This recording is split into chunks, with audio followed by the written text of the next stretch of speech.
Welcome to Choice Classic Radio. Like us on Facebook, subscribe to us on YouTube, and help keep this show alive by donating at choiceclassicradio.com. For more of your favorite old-time radio shows, join us on our companion podcast, Choice Classic Radio, Mystery, Suspense, Dramas, and Horrors, where we bring to you the most mysterious tales that the golden age of radio had to offer.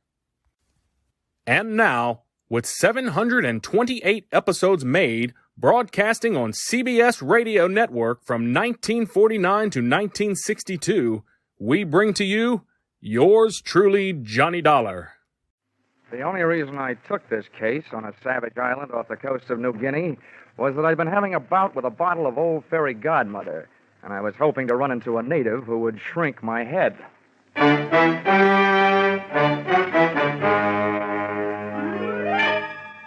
This is another in the adventures of America's fabulous freelance insurance investigator, Johnny Dollar. At insurance investigation, Johnny Dollar is only an expert. At making out his expense account, he's an absolute genius.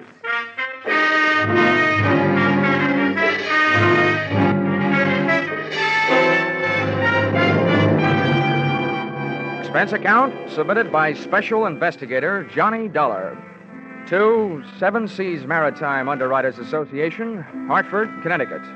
Attention, Enos McCardle, General Manager. The following is an accounting of my expenditures during my assignment on the island of Yutan. Or, south of the equator, things can get hot in more ways than one. Or, Mother, call my draft board. I'm leaving the country again. Expense account, item 1. $830.81, and 3.5 shillings. Airfare, Hartford, Connecticut, to Port Moresby, territory of Papua, island of New Guinea. That's a long trip, brother. And by the time I got there, I felt that my spine could use a new seating arrangement. Expense account, item 2. $36.80. New outfit, consisting of bush jacket, linen shorts, and a pith helmet. Item 3, 2 bits. To street beggar regarding location of building in which was situated the Port Moresby branch of the Seven Seas Maritime Underwriters Association. Oh, him long house, him belong white fella. Little way big bit, money. You catch him street long side, holly. You hear joyous big fella buckets, you fight him cry. Him long house belong from there, no? No. Thanks a lot. I'll go look it up in a telephone book. Oh.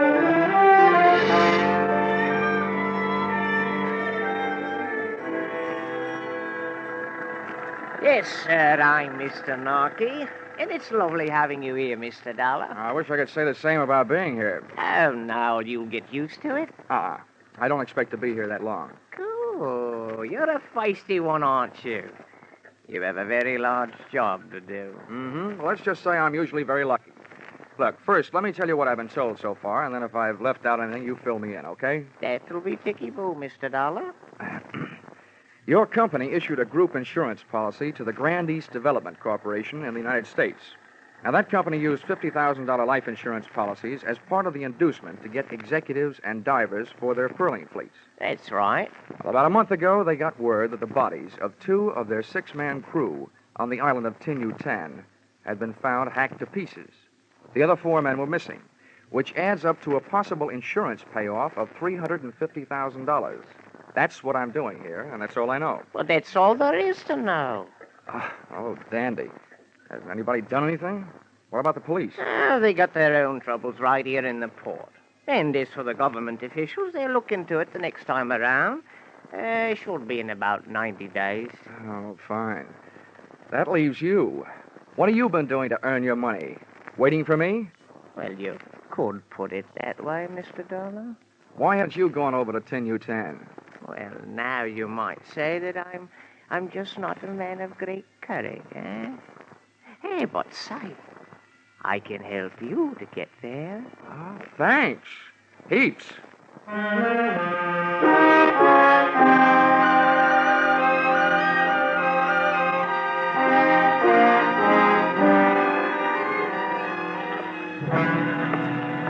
Hey, ahoy there, aboard the Kittiwake. What do you want? I'm looking for Captain Steve Granger. That's me. Come on aboard.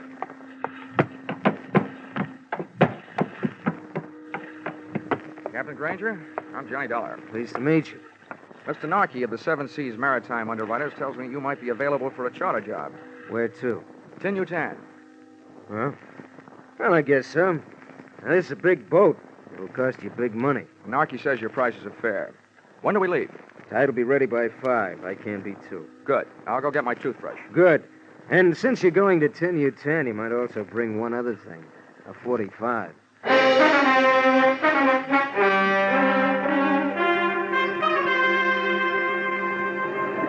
Kittiwake was a 2-masted schooner, and it skimmed the swell of the Arufa Sea like a saltwater bird after which it was named.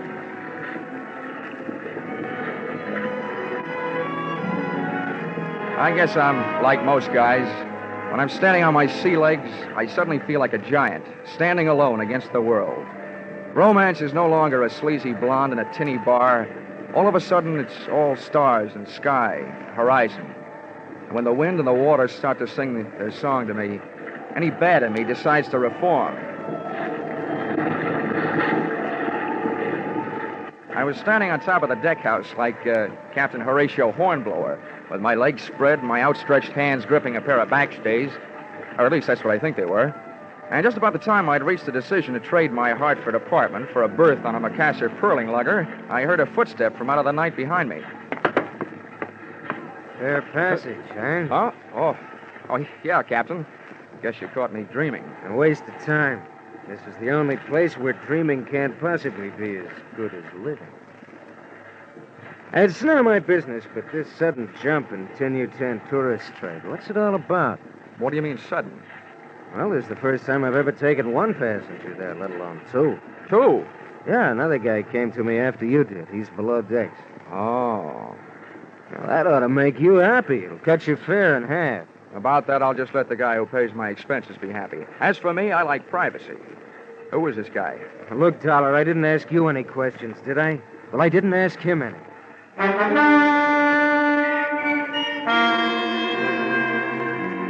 In my racket, coincidence is just another name for trouble. I wanted to get a look at and trade some words with my suddenly acquired fellow passenger, but he wasn't having any. He stuck to his cabin, claiming seasickness. However, from the native galley boy, I learned that he was eating like a horse, which in my book was a new way of being seasick.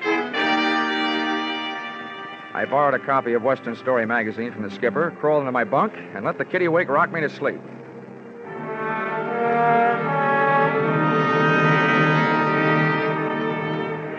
The next morning and afternoon were as uneventful as they were beautiful. At sunset, we raised the island of Yutan. All right, boys. Here's where you go to work. House all sails. We'll go in under power. Hey, Beaky. You secure the jibs. We got enough help back here. Beaky, don't move. Hey, flake that line. Don't leave it just lying in a big heap. All right, start the engine.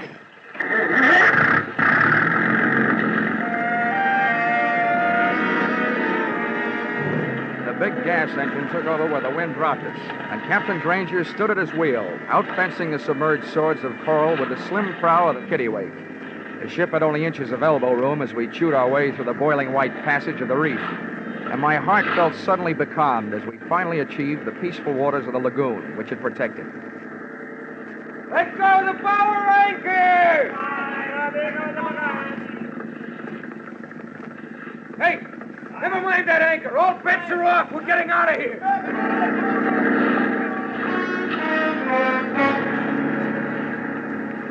Captain Steve Granger looked like a hard man to scare, but what I saw up ahead on the beach would scare a hard man.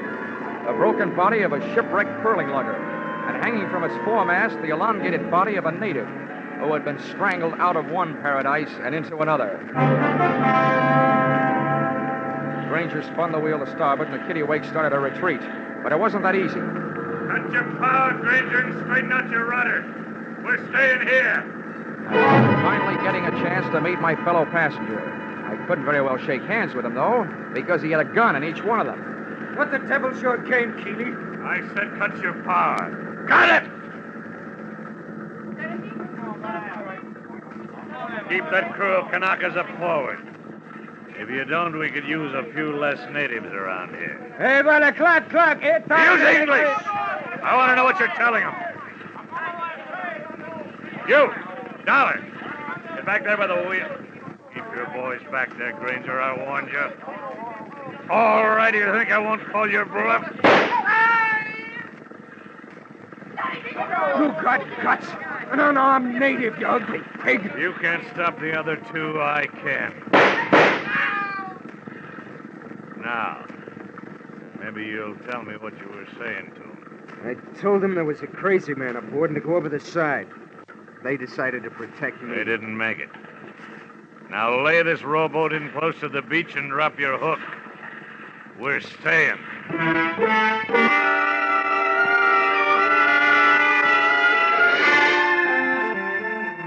One Matt Keeley, 2 guns, and what was left of 12 bullets had me outnumbered. I decided the best thing I could do was stay quiet and stay alive. And apparently the skipper felt the same way. After we dropped anchor, Keeley herded us into the small boat, and we rowed him ashore. His guns shoved us up a path, through a grove of nipa palms, and into a clearing. First natives I saw there were even deader than the ones we had just left on the kittiwake. About a dozen of them in a semicircle. And what added up to the red-crusted craters on their naked, withering bodies was sticking out of a window in a small wooden tin-roofed hut. The water-cooled barrel of a .30 caliber machine gun.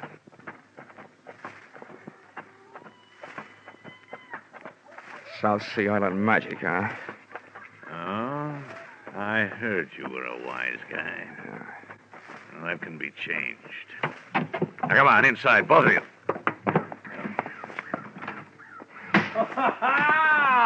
Keeley, my friend. Why, you're shooting over the water. What's the matter? Big trouble you have getting here? Huh? Yeah, no, Portez, little one. This big blonde guy's the skipper. We got his boat, and it's a good one. Ah. This other one, he's an insurance investigator. Oh, gee. Yeah, Portez, I'm your new nursemaid.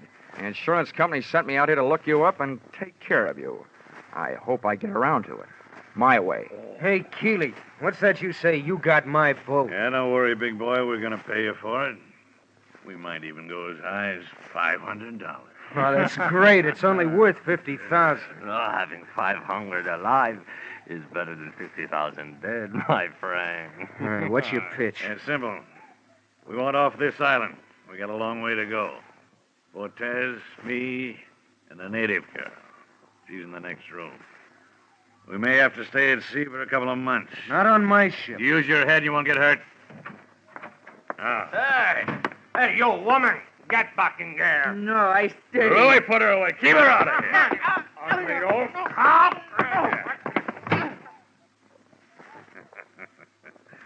Yeah, for such an ugly broad, she sure has got a pretty name.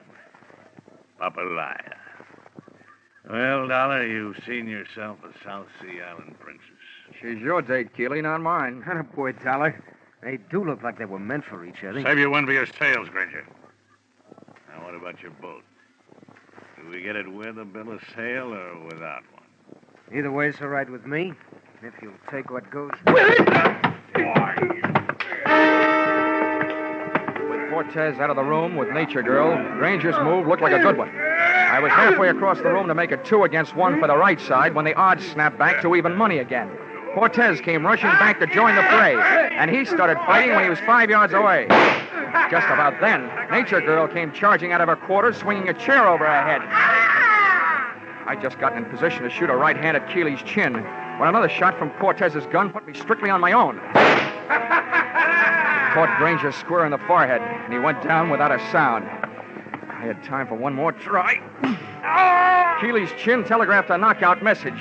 Da-da-da, da-da-da, KO, back up my arm. But something was wrong. Oh! I passed out.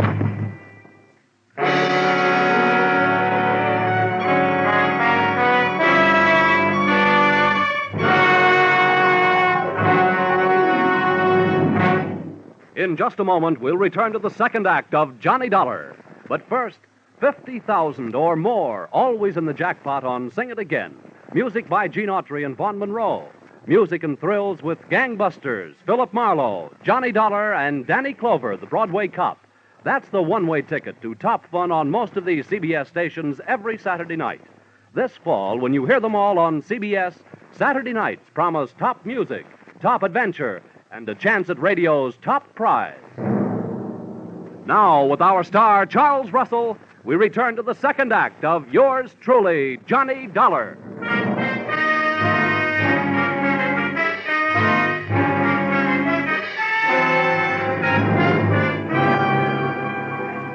It was a beautiful dream while it lasted. It wasn't night, it was morning. I was in a hammock slung between two banyan trees, framed in hibiscus bushes.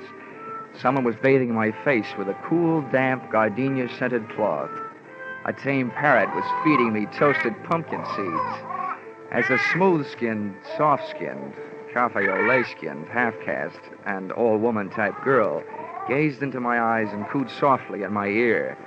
This doll would make Dorothy Lamour look like an Irish washerwoman, and a boot she was wearing a short sarong. Oh, poor man. Please to wake up. Hey, it wasn't a dream. It was really happening. Everything was there. Oh, but the parrot and his lousy pumpkin seeds, and who needed him? Oh, poor man. Please to wake up. Oh, where am I? Studio One? Huh? Who are you? I thought you were talking in my sleep. I am Punta. Oh, this is awful. Awful? Yeah, this all reminds me. My copy of Tales of the South Pacific is 17 days overdue at the Hartford Public Library. How? Forget it. Where am I? What am I doing here? And who are you? I am Punta.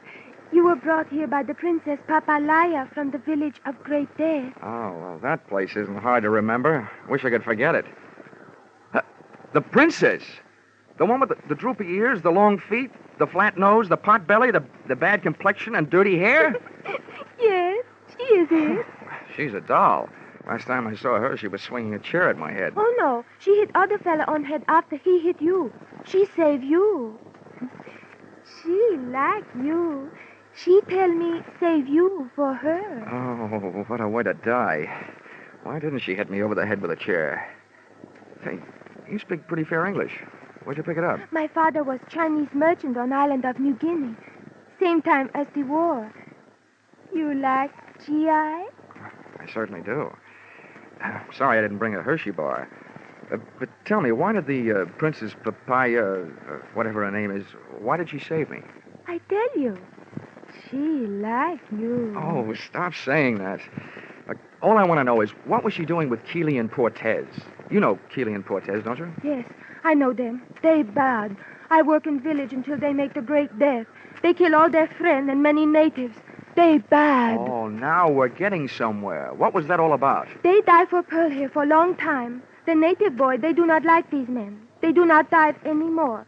So these bad men steal all pearl first. Then they steal princess to make boy dive some more. Oh, kidnap, ransom, more pearls? What is this? Ransom? Oh, that means they'll hold the princess and won't give her back until they get what they want. Oh. But, Dream Girl, for me, a scheme like that wouldn't work with a gal like you. No, just holding you would be getting what I want.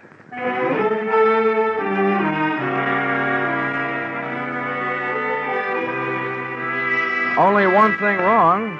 My knees were getting a little knobby, thanks to a combination of insects and my new white linen shorts. However, Punta was good nerve medicine. The rest of the story came out later, and in her soft voice, it was a bloody kind of lullaby. She crooned me to sleep with the facts that the natives had tried to rescue their princess from Keeley and Portez, which gave me an answer for that semicircle of machine gun bodies outside their shack. Also that the princess had taken temporary refuge up in the hills. As nearly as I could figure out, I was left facing a very peculiar problem.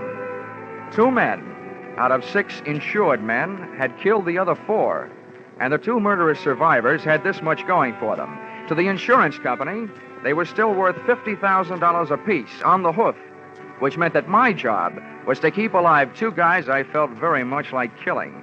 And believe me, they felt the same about me.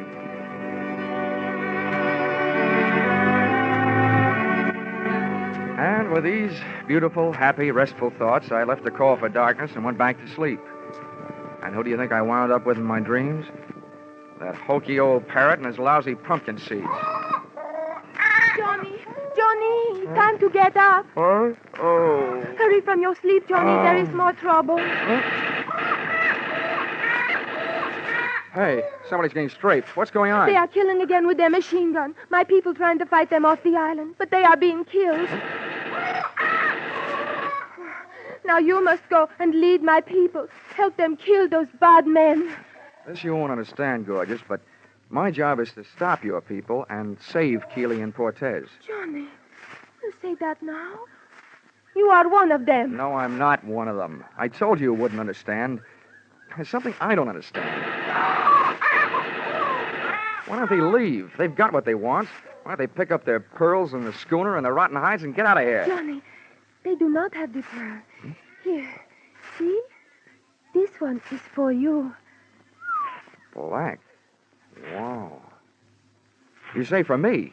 Where'd it come from? The princess, she come back some time ago. She tell me she took all their pearl. She tell me to tell you that this black pearl, not company pearl, this her own for you. She like you. Oh, I like her, too. Just the way she is, up in the hills. Right now, I wish you looked like her.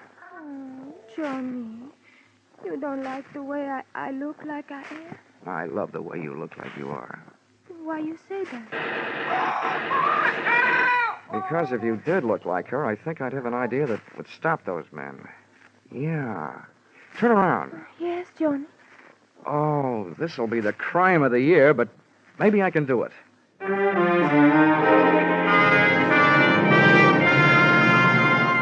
And I did. I gave Punta a thorough loss of beauty treatment.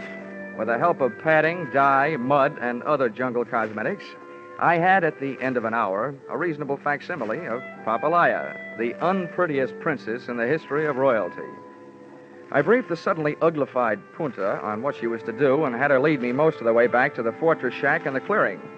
She put a few words on the jungle grapevine, and by the time they reached the end, the native side of the battle, the home team, ceased activities. Hey, Keeley! Cortez! Time! Cut! Hold it! There's nobody here to shoot at but me, and I want to talk.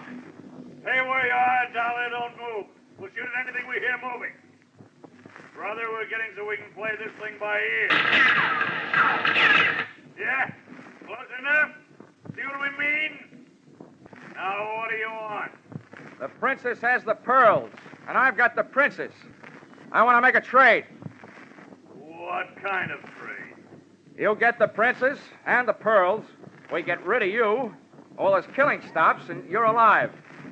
We're supposed to believe you got the princess? You don't have to, but here's something you can believe. You'll never get it this way. Sooner or later, you're going to run out of ammunition or food or water or everything at once. We still don't know you got the princess. And we ain't buying that pig in any po. We want to see her. You'll see her when you're out of that shack and on the boat. We ain't moving out of here in the dark. Nobody's asking you to. Take me until dawn to get the princess down out of the hills. Okay, supposing we decide to do business. How do we know we don't get swamped by those natives between here and the boat? I'll take care of that. You can depend on it. Remember, my job is to keep you two guys alive and save the company I'm working for $100,000. All right, we'll give you a chance. We'll be on the boat at dawn watching the shoreline, and this machine gun will be at the rail watching the shoreline with us. You send out the princess. Hello? You got a deal. And that ain't all you're gonna get. I hope. I hit the beach 2 hours before dawn, with Punta ready to paddle me out to the kittiwake in a native canoe. I wanted to be there with all weapons handy when Keeley and Cortez stuck their heads up over the rail. But it seems they had thought of that, too. When we hit the sand, there they were, in the small boat, halfway out to the mooring. Oh, Johnny, there they are. They spoil everything. Stay out of sight, Punta. Yeah, they spoil everything, but not for long. Well, one thing for sure, I can't use the canoe. Tell me something. Are there sharks in this lagoon? Oh, no, not many. Well, I hope traffic is light tonight. I've got a chance at it. Okay, Punta, you better stay here. I'm going a few hundred yards up the beach and swim for it. Oh, Johnny, be careful. Oh, baby doll, you sound so pretty, and you look so ugly.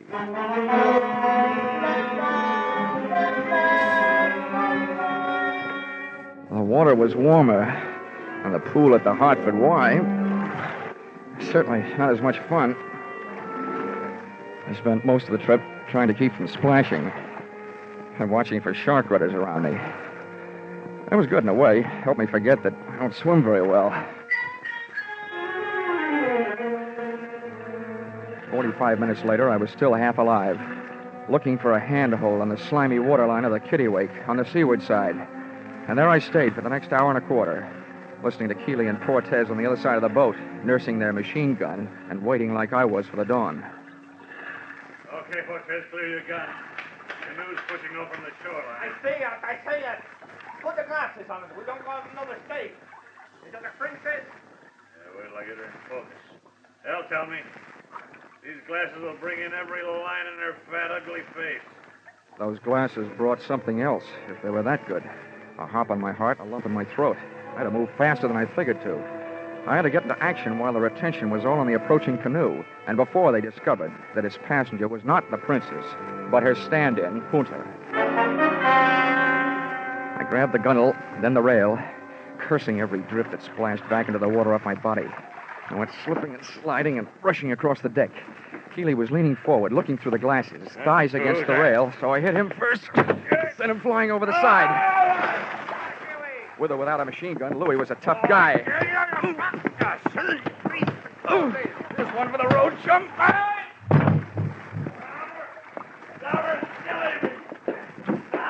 I turned around to see what had to be done to take care of Keeley and saw that it was already being taken care of by a canoe paddle in the hands of an irate dame. Puta, don't kill him. I want him alive. Puta, stop. No. I kill enemy of man I love. Huh? Who? Oh, no.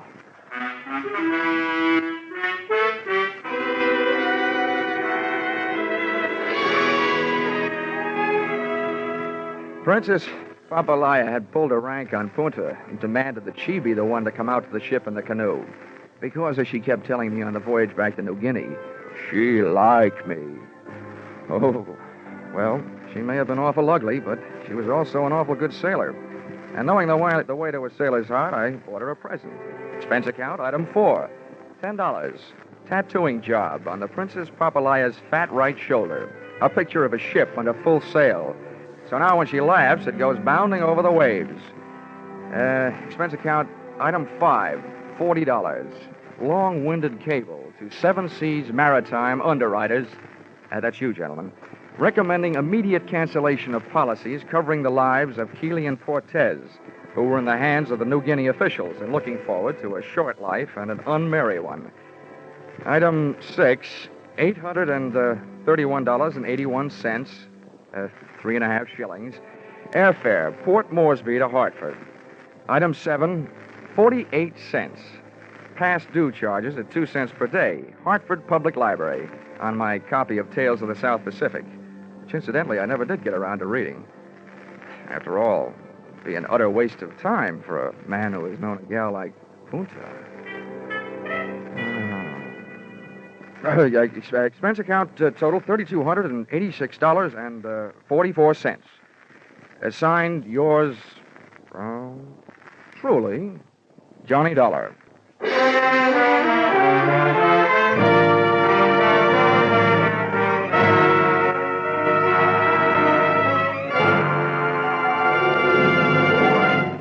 Yours truly, Johnny Dollar, is produced and directed by Gordon T. Hughes and stars Charles Russell. Script by Paul Dudley and Gil Dowd. Featured in the cast were Mary Shipp, D.J. Thompson, Tom Holland, Clark Gordon, Willard Waterman, and Larry Dobkin. The special music is written and conducted by Leith Stevens. Your announcer is Paul Masterson.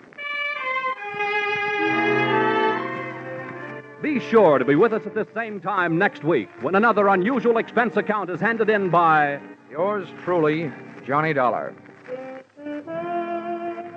Who's got the nation's most popular band? Vaughn Monroe. And who's the nation's most popular singing band leader? Vaughn Monroe again. Now, who brings you a caravan of the nation's most popular tunes every Saturday night over most of these same CBS stations? You guessed it, It's Vaughn Monroe. That's why everyone listens on Saturday nights to the Vaughn Monroe Show on CBS, where this fall you hear them all. Stay tuned now for Vaughn Monroe and his caravan, who follow immediately on most of these stations. This is CBS, the Columbia Broadcasting System.